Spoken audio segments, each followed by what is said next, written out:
Hi friends, welcome to the verse of the day. Before we take a look at today's verse, let's take a quick look at yesterday's verse, which is taken from 2 Corinthians chapter 10, verse 5. We demolish arguments and every pretension that sets itself up against the knowledge of God.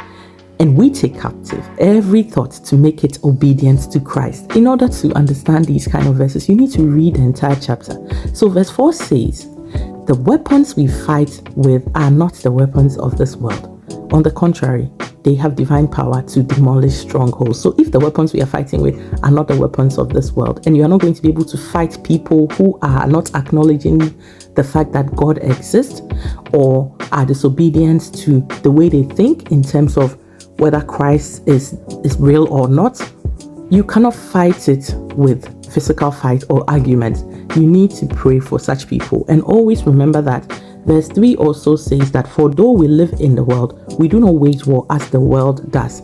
We cannot act as people act when we are in such positions of defending our faith or defending who God is or the thoughts that people have about Christ. Rather, be prayerful. Seek always to pray and set your heart for the answers in how to answer or correct or even talk to certain people who are not willing to know God or are disobedient in the fact that Christ exists. I hope this makes sense. So go and read the entire chapter of 2 Corinthians chapter 10 for yourself, and I hope that you also get something out of it. Okay?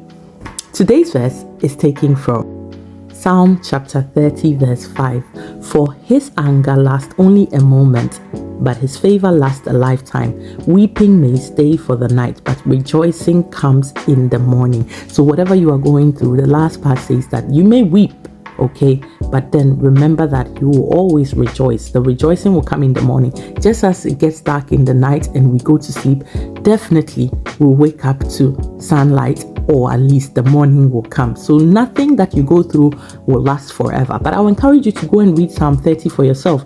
It is such a great psalm that a lot there, we've heard before, but we do not work with.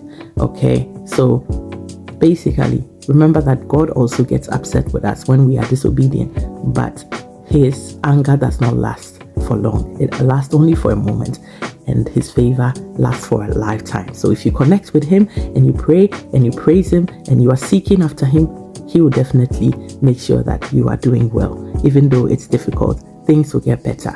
Take care and be blessed. Bye.